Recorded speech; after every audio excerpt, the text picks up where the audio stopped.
Hello everyone, this is Vinita Bishnoi. Welcome to my channel Milestones in Biology. तो आज second lecture है respiration in plants का। आज जो टॉपिक है that is glycolysis, very important topic. 10th में आपने इसके थोड़े बहुत चीजें पढ़ी होगी।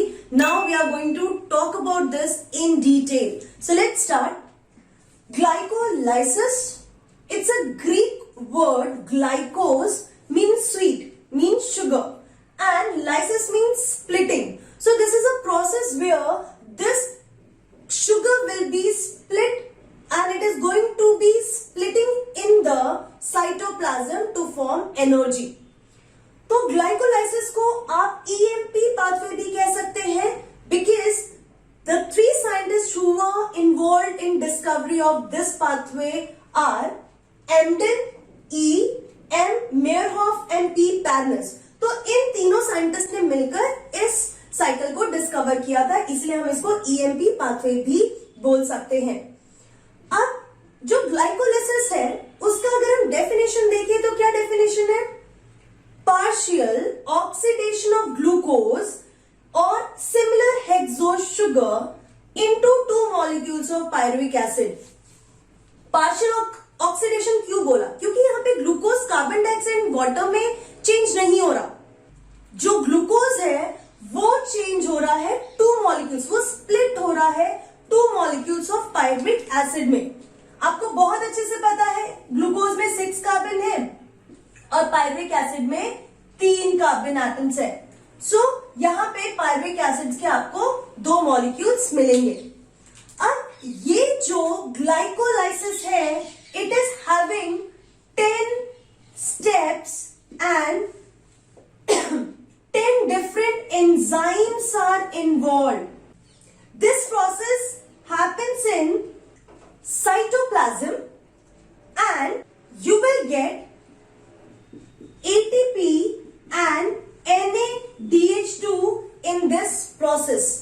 It is common pathway in anaerobic pathway. तो ये कॉमन पाथवे हो गया है। ये जो ग्लाइकोलाइसिस है, the whole cycle, whole pathway is divided into 2 phases. One is preparatory phase and second one is payoff phase. So glycolysis को हमने 2 और पोर्शंस में डिवाइड कर दिया है। प्रिपरेटरी फेज का मतलब ATP is utilized, मतलब ये एनर्जी कंज्यूमिंग फेज है। And glucose is going to make, जो ग्लूकोज है ये 2 चीजें बनाएगा, ग्लिसरल्डिहाइड 3-फॉस्फेट और 3-फॉस्फोग्लिसरल्डिहाइड और dihydroxy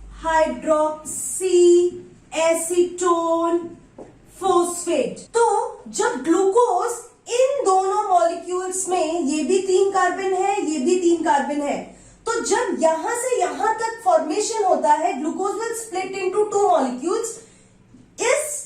during this phase ATP का यूटिलाइजेशन होगा, एटीपी कंज्यूम हो रहा है, इसीलिए हम इसको प्रिपरेटरी फेज कहेंगे। नेक्स्ट अगर हम पे ऑफ की बात करें, इस केस में ATP formation will happen, ATP formation होगा, मतलब ATP will be stored and now these two will split into 2 molecules of 3 carbon pyruvic acid। मतलब आप ऐसा बोल सकते हो ग्लाइकोलाइसिस के आधे रास्ते तक एनर्जी यूज होता है और बाकी के आधे रास्ते एनर्जी फॉर्मेशन हो रहा है, क्योंकि एनर्जी चाहिए तो कहीं पे बन रहा है, कहीं पे यूज हो रहा है तो कहीं पे बन रहा है। फाइन। सो ग्लाइकोलाइसिस में preparatory phase, glucose will break down into 2 molecules, 2 different molecules. यहां तक के प्रोसेस में एटीपी यूज हो रहा है और यहां पे ऑफ फेज में these will make pyruvic acid where ATP will form. So let's go quickly to the pathway. Let's start glycolysis. So मैंने टाइम बचाने के लिए फटाफट पहले लिख लिया है। सो यहाँ पे आप लोगों को number of carbon atoms, molecules कितने हैं किस कंपोनेंट के, किस कंपाउंड के, एंड एंजाइम्स कौन से इन्वॉल्व है वो बहुत इंपॉर्टेंट है देखना। सो यहाँ पे 10 स्टेप्स इन्वॉल्व है। This is step number 1, 2, 3, this is 4, this is 5, 6, 7, 8, 9 and 10। So मैंने आपको बता दिया 10 स्टेप्स कौन से हैं। So let's start. सबसे पहले जो ग्लूकोज है, glucose will change into glucose six phosphate. Simple सी बात है कि ग्लूकोज के 6, ये मैं कार्बन स्केलेटन ही ड्रॉ कर रही हूं, तो पहले ये ग्लूकोज ऐसा था, अब हमने 6 कार्बन पे फॉस्फेट ऐड कर दिया। तो ये फॉस्फेट कहां से आया इसके पास? एटीपी ने अपना, एटीपी वाज हैविंग 3 फॉस्फेट्स, तो एटीपी ने अपना एक फॉस्फेट ग्लूकोज को दे दिया। Now it has become glucose six phosphate, and for this process you are having an enzyme hexokinase. Always remember, kinase is related to the transportation of phosphate group either from ATP or it is giving phosphate to ATP. तो kinase का जो involvement होता है वो phosphate group से लेना देना, transfer से रिलेटेड होता है। It is a transferase enzyme. Glucose six phosphate हो गया। Now glucose 6-phosphate will convert into fructose 6-phosphate. Fructose 6-phosphate जो है, this is an isomer, ये भी हेक्सो शुगर है, ये आइसोमर है ग्लूकोज 6-phosphate का। तो यहाँ पे जो एंजाइम इन्वॉल्व है वो फॉस्फोग्लूको आइसोमरेज एंजाइम इन्वॉल्व होगा। Now glucose 6-phosphate will convert into fructose 1,6-bisphosphate, मतलब फ्रक्टोज के 6th पे तो फॉस्फेट था ही, फर्स्ट पे भी फॉस्फेट आ गया। Again we need a donor of phosphate, ATP is donor. Again यहां पे ट्रांसफर हो रहा है एटीपी से फॉस्फेट ग्रुप का, again kinase enzyme is involve. तो यहां पे जो काइनेज एंजाइम है that is phosphofructokinase. So what you have observe, यहां पे एक एटीपी यूज किया हमने, यहां पे एक एटीपी यूज किया। अभी यहां पे सिर्फ 1 मॉलिक्यूल्स ही है, सब चीज के 1 मॉलिक्यूल्स ही होंगे। अब फ्रक्टोज 1,6-bisphosphate जो है, it is having 6 carbon and now aldolase enzyme क्या करेगा, इसको ब्रेक कर देगा 2 मॉलिक्यूल्स ऑफ 3 कार्बन। यहां पे भी 3 कार्बन है, यहां पे भी 3 कार्बन है। तो सपोज ये फ्रक्टोज है, आपने फ्रक्टोज के 2 मॉलिक्यूल्स बना लिए। क्लियर? दोनों के पास फॉस्फेट हो गया। One is dihydroxy acetone phosphate, ये कीटो शुगर है एंड ये एल्डो शुगर है। आपने बायोमॉलिक्यूल्स में पढ़ा होगा, इसीलिए ये सब मैं बता रही हूं।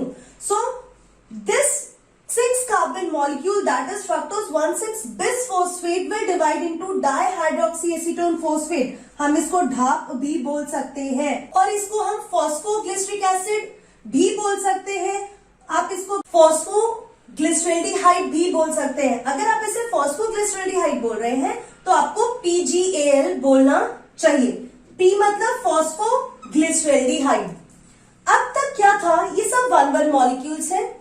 Now, when we will come to this point, dihydroxyacetone phosphate will convert into glyceraldehyde 3-phosphate.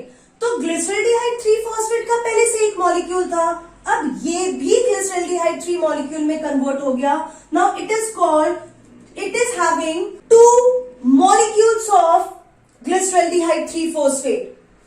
अब आप यहाँ पे क्या देख रहे हो कि ये पूरे प्रोसेस में ये जो मैंने मार्क किया है, यहां पे एनर्जी कंज्यूम हो रही है। तो याद है मैंने स्टार्टिंग में कहा था प्रिपरेटरी फेज, ये वाला जो फेज है यहां से यहां तक वो प्रिपरेटरी फेज है। यहां पे एनर्जी जो है वो कंज्यूम होगी ना कि बनेगी। नाउ यहां तक तो हमने 2 मॉलिक्यूल की, यहां तक हमने पूरा एक मॉलिक्यूल की बात की है। Now onwards we will talk about 2 molecules only. So glycerol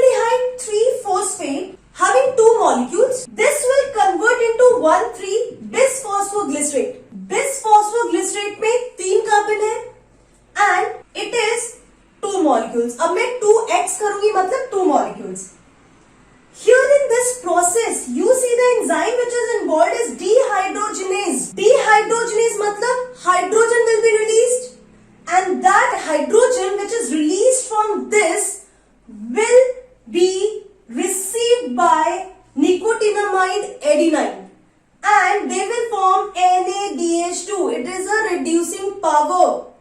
एक NADH2 जो है ब्रेक होता है, it makes 2 ATP. 2 ATP बनेंगे 1 molecule of NADH2. इसे याद रखना, ये कैसे होता है वो हम आगे के वीडियोस में पढ़ेंगे, बट ये नंबर आपको याद रखना है. So what is happening in this process? ये हाइड्रोजन रिलीज हो रहा है. This hydrogen will be accepted by NAD. NADH2 will form and you see here only one phosphate is there और यहाँ पे अब फर्स्ट पे भी फॉस्फेट हो गया है. ठीक है, तो suppose I consider this as 2 molecules of glyceraldehyde, क्योंकि ये 2 molecules है. नाउ 1,3-bisphosphoglycerate बनाने के लिए यू नीड 2 more phosphate, और वो कहां पे आप ऐड कर रहे हैं? फर्स्ट कार्बन पे. तो उसके लिए जो इनऑर्गेनिक फॉस्फेट आएगा that will going to bond with first carbon. तो यहाँ पे एटीपी डोनर नहीं है, यहाँ पे इनऑर्गेनिक फॉस्फेट जो है दैट इज द डोनर. तो 2 इनऑर्गेनिक फॉस्फेट जरूरत है 1,3-bisphosphoglycerate बनाने के लिए, एंड क्योंकि यहाँ पे 2 मॉलिक्यूल है तो 2 molecules of NADH2 will form. So don't get confused in it. Next आता है 7th step where 1,3-bisphosphoglycerate will convert into 3-phosphoglycerate. मतलब यहां से फॉस्फेट जो है वो निकल जाएगा. अब फॉस्फेट निकला तो फॉस्फेट का एक्सेप्टर कौन है? यहाँ पे फॉस्फेट का एक्सेप्टर है 2 molecules of ADP will accept to form 2 ATP, क्योंकि यहाँ पे 2 molecules है और इसके भी 2 molecules ही बनेंगे. सो यहां से जो फॉस्फेट निकला, ये वाले और ये वाले, ये 2 फॉस्फेट जो है it will be accepted by 2 ADP to form 2 ATP. Again phosphate का ATP से लेना देना चल रहा है. Kinase is involve. Phosphoglycerate kinase enzyme will work for this. Next 8th step, यहां पे क्या था? 3rd नंबर पे फॉस्फेट था. अब 3rd नंबर वाले फॉस्फेट ने सिर्फ अपनी जगह चेंज कर ली है. अब ये चला गया है 2nd वाले पे, 2nd कार्बन पे. That's all. So this is 3-phosphoglycerate will form 2 molecules of 2-phosphoglycerate. Enzyme is phosphoglyceromutase. तो आप इसको म्यूटेज एंजाइम भी बोल सकते हैं. ठीक है, अब 2 molecules of 2-phosphoglycerate बना. Now you will get 2 molecules of phosphopyruvate. Phosphopyruvate जो बनेगा that is because of enolase, and this 2-phosphopyruvate will form pyruvic acid. तो यहां पे जो फॉस्फोरस था वो रिमूव हो गया, ये 2 फॉस्फोरस भी रिमूव हो गए, and this 2 phosphorus will be again accepted by 2 molecules of ADP. Again we will get 2 molecules of ATP. तो यहां पे आप देखो, यहां पे 2 ATP बना, यहां पे 2 ATP बना, एंड यहां पे 2 molecules बने NADH2 के. सो इन दिस प्रोसेस, ये वाला जो प्रोसेस है जहां पे एनर्जी मॉलिक्यूल्स बन रहे हैं, दिस इज कॉल्ड पे ऑफ फेज. यहां पे एनर्जी फॉर्मेशन होगा, और वो स्टार्ट कहां से हो रहा है? ग्लिसरल्डिहाइड 3-phosphate से. So this is a 10-step reaction of glycolysis. इसमें प्रिपरेटरी फेज में, आपके प्रिपरेटरी फेज में 2 ATP यूटिलाइज हुए, और यहां पे टोटल 7 स्टेप और 10 स्टेप पे टोटल 4 ATP बने. सो 4 ATP बने और 2 यूटिलाइज हो गए. What is the net ATP form? It is the net ATP form is 2. अब यहां पे मैंने एक बात बताया कि this NADH2, 1 NADH2 is responsible for making 2 ATP by a process called oxidative phosphorylation. Oxidative phosphorylation ऐसा प्रोसेस है जिसमें higher energy molecule will form ATP. ये भी हम डिस्कस करेंगे जब इसी चैप्टर में करेंगे नेक्स्ट वीडियोस में। तो दो मॉलिक्यूल्स बने तो टोटल कितने एटीपी बने होंगे? एक मॉलिक्यूल से थ्री एटीपी बने तो दो मॉलिक्यूल से 6 एटीपी बने। So total ATP will be 8 ATP. Okay, so let's start again. Glucose 6 phosphate, fructose 6 phosphate, fructo 1,6 bis phosphate that will divide into 2 molecules of 3 carbon. DHAP dihydroxyacetone phosphate, PGL phosphoglyceraldehyde। अभी तक सब एक एक molecule है। यहाँ पे ATP utilise हुआ, इसलिए हम इसे प्रिपरेटरी फेज कहेंगे। नेक्स्ट कम्स इज पे ऑफ फेज, जहां पे एटीपी बनेगा। Now this dihydroxyacetone phosphate will convert into glyceraldehyde 3-phosphate. 2 molecules will be here. अब जो भी होगा सब 2 molecules होगा। Glyceraldehyde 3-phosphate से we got 1,3-bis phosphoglyceric acid और 1,3-bis phosphoglycerate. That time 2 molecules of NADH2 will form and we have to use 2 molecules of inorganic phosphate. 1,3-bis phosphoglycerate से 3-phosphoglycerate बनेगा, 2-phosphoglycerate बनेगा। इंपॉर्टेंट यहां पे है कि जब 1,3 से 3 बन रहा है तो एटीपी फॉर्मेशन होगा 2 मॉलिक्यूल्स। फिर एटीपी यूज होगा जब फॉस्फो इनॉल पायरुवेट जो है पायरुविक एसिड में कन्वर्ट होगा। So your ATP will be form. Total जो एटीपी यहाँ पे जो इस पे ऑफ फेज में टोटल जो बना वो 4 है। प्रिपरेटरी में जो यूटिलाइज हुआ वो 2 है। तो 4 - 2 we will have 2 net ATP.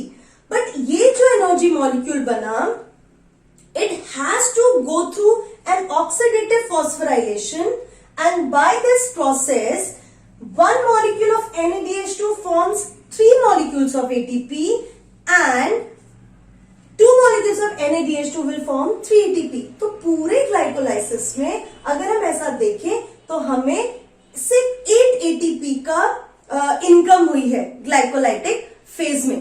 ये जो पूरा फेज हुआ वो साइटोप्लाज्म में हुआ। यहाँ पे 10 डिफरेंट एंजाइम्स इन्वॉल्व है। आप लोगों को यहाँ पे कहाँ पे एटीपी यूज हुआ है, कहाँ पे एटीपी बना, NADH2 कहाँ बना, म्यूटेज, काइनेज, इन सब एंजाइम्स का याद होना चाहिए। ठीक है। So ultimately we got 1 molecule of glucose split into 2 molecules of pyruvic acid having 3 carbon. So this is all about glycolysis. Hope you understood. मैं जो आपको कन्वे करना चाहती थी वो आप समझ गए। स्टिल अगर आपको लगता है कि नहीं कुछ डाउट है तो प्लीज आप मुझे कमेंट बॉक्स में या मेल में बता सकते हैं। So see you in my next video. Till then keep learning. Be safe. Goodbye.